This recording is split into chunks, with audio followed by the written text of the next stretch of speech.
Прыйшоў пад раніцу у хату. Там калыхалася зямля, вакенцы трэсліся ад гвалту. Шалела жонка там мая, раўла дзе чэрці там жанілі. Мо нарабіў дзе байструку, хіба ж дарма недзе паілі. Век курвам мала дзецюку. Кажу, зайшоў да Алішбеты, свіням драты ў лыч зацягнуць, а потым елі мы котлеты і з бутлі выпілі мы чуць. Чаму не выпіць на дурніцу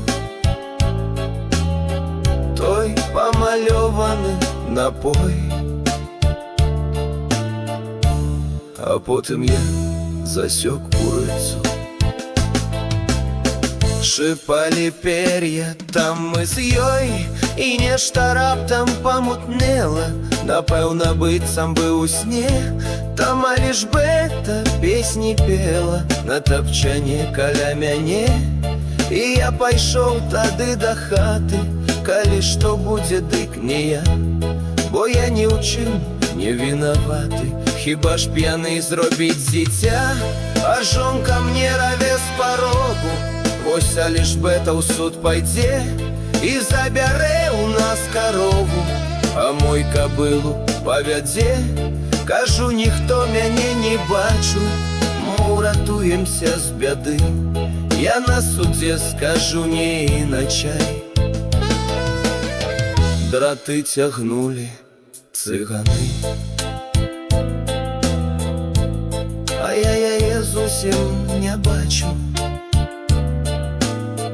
Князь блескунават і ў сне.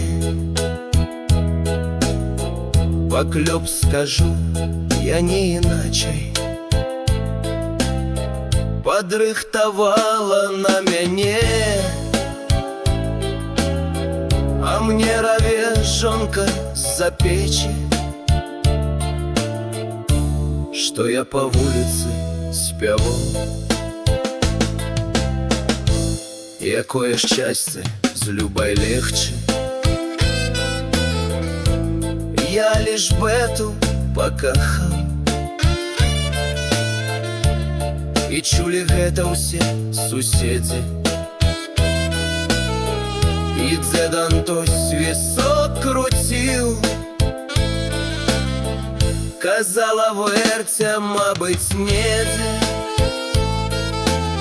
Лявон мазгі зусім прапіў. Кажу, што гэта немагчыма. Я моцы пець зусім не меў, як сустракала нас Аліма. Я ледзь на саначках сядзеў, бо Алішбета мя везла, а дзед Антось у плечі пхнуў. Казала, вэрця, вось гарэза, так дрот удала зацягнуў.